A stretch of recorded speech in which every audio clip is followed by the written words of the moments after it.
Hello everyone. केम विज्ञान पे आपका स्वागत है। थर्मोडायनेमिक्स लेक्चर सीरीज में हम बात करते हैं। नेक्स्ट जो लेक्चर है हमारा, concept of heat and work. तो ये हीट और वर्क हमने जैसा कि प्रीवियस क्लासेस में पढ़ा कि ये दोनों ही पाथ फंक्शन है। ठीक है। और पाथ फंक्शन स्टेट फंक्शन को हम प्रीवियस लेक्चर में काफ़ी डिटेल से पढ़ चुके हैं, तो हम इसमें नहीं जाएंगे। ठीक है। मोस्ट ऑफ द बुक्स में कैपिटल लेटर में ये लिख देता है, हमने भी यहाँ पे ये लिख दिया है, बट आपको ध्यान रखना है कि since this is a path function, so हमेशा स्मॉल लेटर्स में आपको राइट करना है। ठीक है, ये ध्यान रखना है।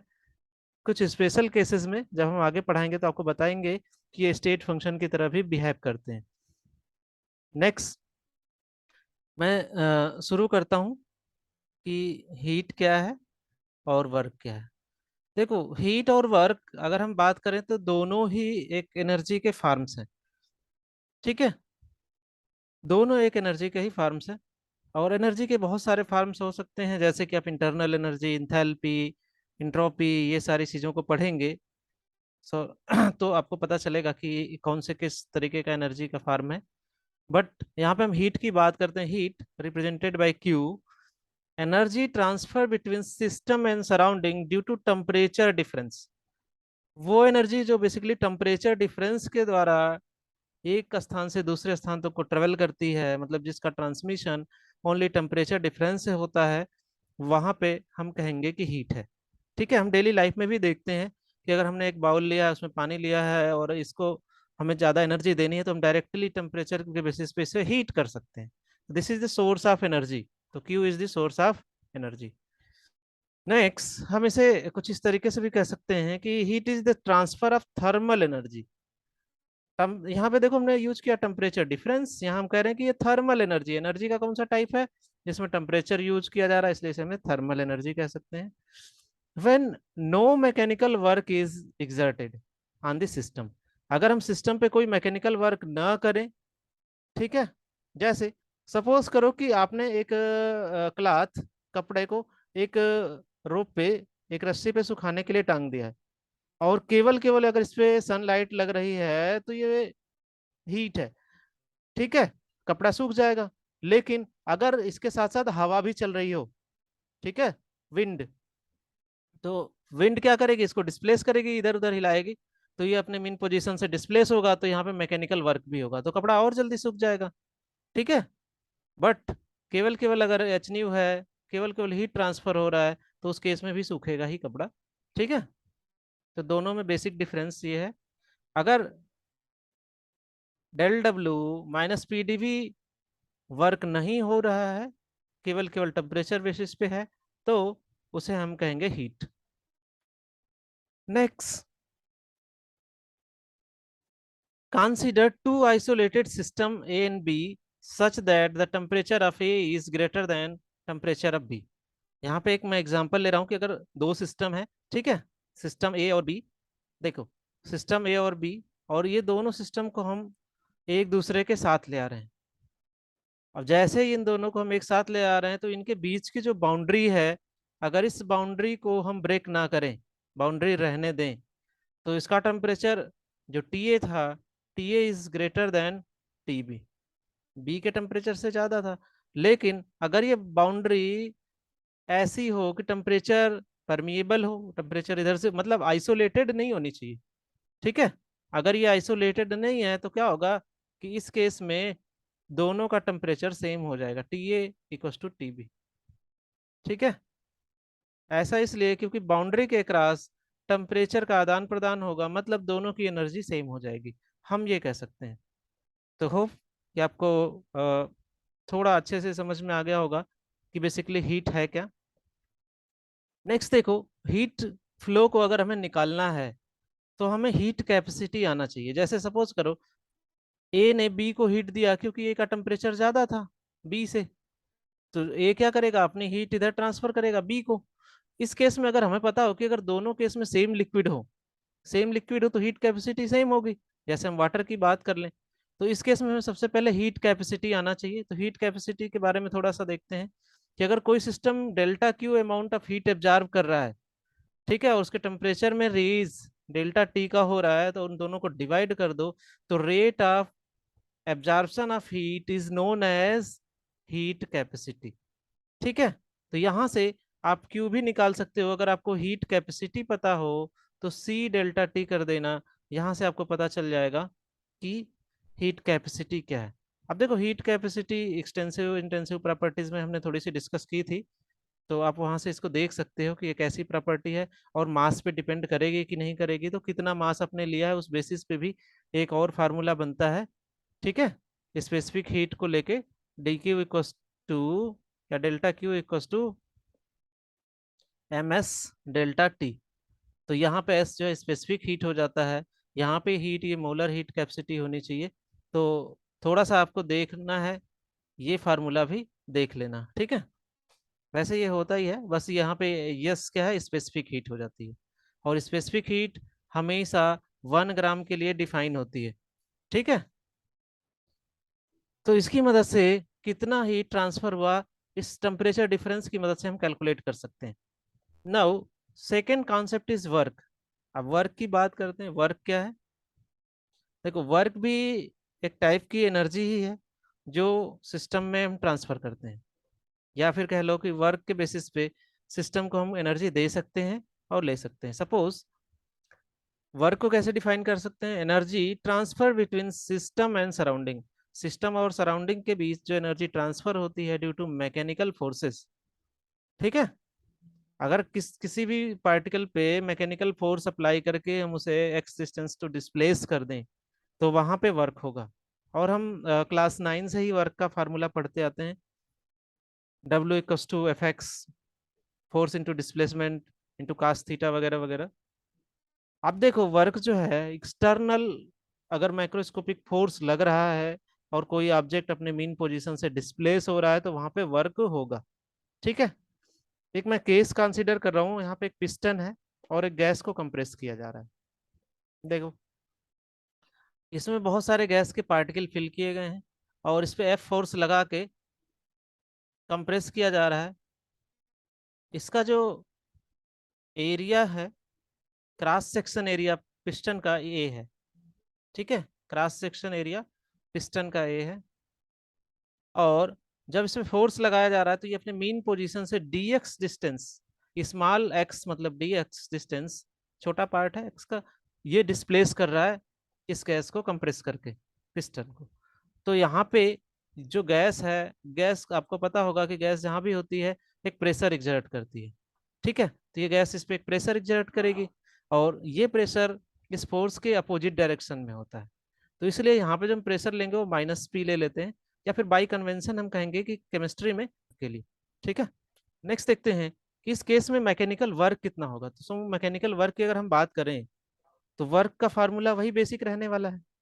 ठीक है, अब यहाँ पे देखो कि ये जो डेल्टा वॉल्यूम है, कितने वॉल्यूम को डिस्प्लेस किया पिस्टन में, तो पिस्टन का क्रॉस सेक्शन ए था, और एक्स डिस्टेंस तक किसने चेंज किया, डीएक्स जो डिस्टेंस था, डीएक्स तक इसने चेंज किया।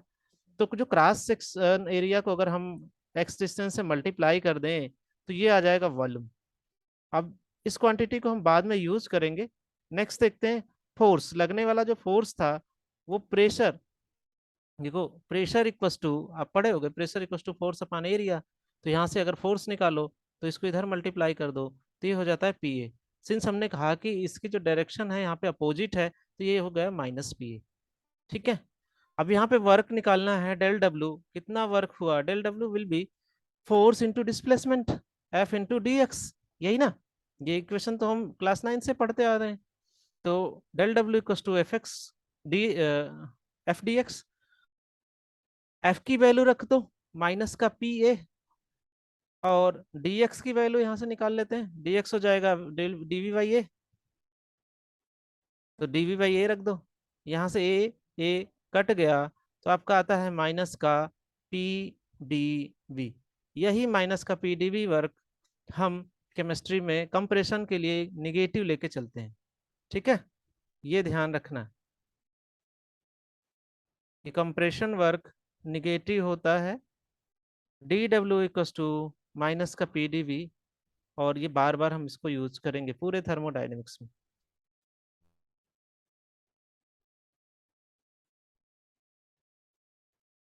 देखो, फॉर फाइनाइट रिवर्सिबल पाथ, अगर हम रिवर्सिबल पाथ की बात करें और वो पाथ फाइनाइट हो, the equation of state space, the total work will be. ठीक है। अब यहाँ पे हमने आपको बताया था कि जो वर्क है वो पाथ फंक्शन है, और हमें डिफाइन कर दिया कि यहाँ पे ये रिवर्सिबल पाथ पे है। तो रिवर्सिबल पाथ पे अगर वर्क हो रहा है, जैसे देखो, अगर इस पाथ पे ए से बी गया, बी से ए आया, ऐसे साइक्लिक रिवर्स रिवर्स कर रहा है, तो ये एरिया बिटवीन द कर्व जो होता है ये वर्क को डिनोट करता है। ऐसे केस में हम इसको इंटीग्रेट कर सकते हैं, तो डेल्टा डब्ल्यू इक्वल्स टू हो जाएगा माइनस का P D V, integration of P D V within limit V initial to V final. अब जो पिस्टन में अगर हम बात करें अपने पिस्टन में, तो ये जो इनिशियल कंडीशन थी, ये जो वॉल्यूम था, इसको हम कहेंगे इनिशियल, और कंप्रेस करके पिस्टन अगर यहाँ आ गया तो ये फाइनल। तो जो डेल्टा वॉल्यूम होता है, डेल्टा वी या डी वी, इसके रेस्पेक्ट में कितना वर्क हुआ हम ये कैलकुलेट कर सकते हैं। देखो, प्रेशर कांस्टेंट होता है क्योंकि एक्सटर्नल प्रेशर जनरेट हुआ है, तो माइनस का P external integration of D V within limit V1 to V2 give total work done. ठीक है। तो यहाँ जो सबसे इंपॉर्टेंट फार्मूला है वो आपके लिए फिलहाल ये है। नेक्स्ट बात करते हैं कि थर्मोडायनेमिक्स में जो साइन कन्वेंशन है वर्क और हीट के लिए वो क्या है। तो देखो, ये बहुत ही सिंप्लीफाई करके मैंने लिखा है। अगर सिस्टम को कुछ भी हम दे रहे हैं, चाहे वो वर्क हो या हीट हो, वो सब कुछ सिस्टम के लिए पॉजिटिव होता है जो सिस्टम के पास जा रहा है, और सिस्टम से जो कुछ निकलता है वो निगेटिव है। सिंपल सा कॉन्सेप्ट है। अगर हम कह रहे हैं कि वर्क ऑन द सिस्टम, तो अगर हम वर्क ऑन द सिस्टम कर रहे हैं तो सिस्टम को काम मिल रहा है, तो ये क्या होगा, पॉजिटिव होगा। हम कह रहे हैं heat given to the system, ये भी पॉजिटिव होगा। वर्क डन बाय सिस्टम, काम कर रहा है, work done by the system, negative होगा। Heat liberated by the system, ठीक है, या heat given by the system, ये क्या होगा, निगेटिव होगा। तो सिंपल सा है, जो कुछ भी हम सिस्टम को दे रहे हैं वो सिस्टम के लिए पॉजिटिव है, सिस्टम से जो कुछ ले रहे हैं वो निगेटिव है। ठीक है। तो वो ये यहाँ पे केवल केवल वर्ड्स का फेर है, आप थोड़ा सा ध्यान देंगे तो कंफ्यूजन नहीं होगा। नेक्स्ट कॉन्सेप्ट आता है इंटरनल एनर्जी।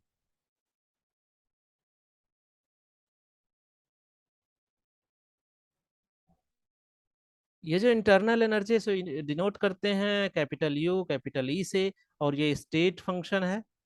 ठीक है, ये यहाँ पे ध्यान रखेंगे। स्टेट फंक्शन पाथ फंक्शन हमने प्रीवियस लेक्चर में पढ़ा रखा है, अगर आपको कोई कंफ्यूजन हो तो आप देख सकते हैं। देखो, a substance is associated with different types of energy. सबसे पहले अगर हम इस वर्ड की ही बात करें तो इंटरनल का मतलब ही होता है कि इनसाइड द ऑब्जेक्ट।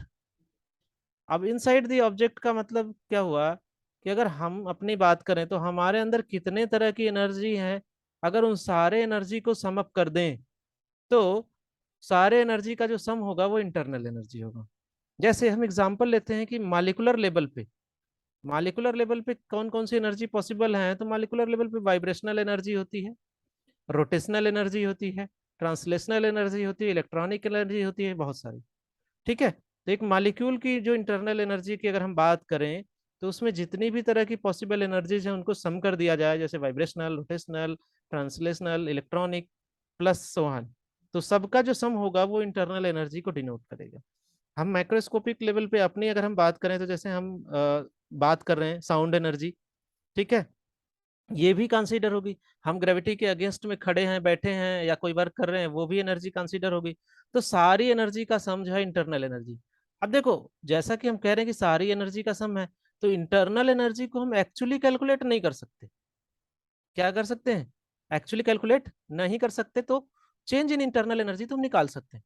किसी इनिशियल स्टेट और फाइनल स्टेट के लिए, इनिशियल और फाइनल के लिए हम चेंज इन इंटरनल एनर्जी निकाल सकते हैं, बिकॉज जो हमारी इंटरनल एनर्जी है वो क्या है, स्टेट फंक्शन है। तो it is not possible to determine the exact value of all energies in a system.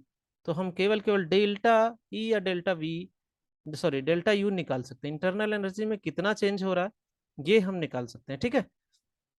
देखो, स्टेट फंक्शन है तो ये स्टेट के इनिशियल और फाइनल स्टेट पे डिपेंड करेगा। तो जो डेल्टा ई होगा, this will be the E final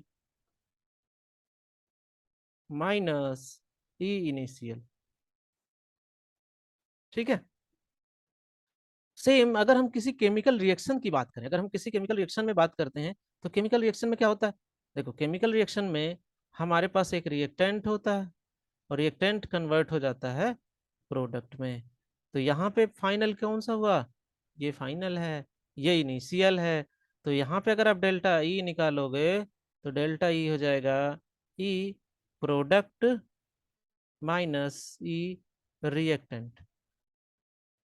एक चीज और ध्यान देने वाली बात है कि अगर हमारे पास multiple more than one reactant product हो, जैसे ए प्लस बी कन्वर्ट हो रहा हो सी प्लस डी में, तो इस केस में हम अगर इंटरनल एनर्जी चेंज निकालते हैं, तो प्रोडक्ट साइड का sigma E product energy minus sigma E reactant energies, ठीक है। इसका मतलब ये हुआ E C plus E D minus E A plus E B. Reactant को अलग जोड़ दो, प्रोडक्ट को अलग जोड़ दो, और दोनों का डिफरेंस ले लेते हैं, तो डेल्टा ई आ जाता है। This is the all about heat, work and internal energy. Next lecture में हम बात करेंगे फर्स्ट लॉ ऑफ थर्मोडायनेमिक्स की। तो होप ये आपको समझ में आ गया होगा। और अगर आप हमारे प्रयास को वैल्यूएट करना चाहते हैं, तो हमारे चैनल को लाइक करें और सब्सक्राइब करें। Thank you for listening.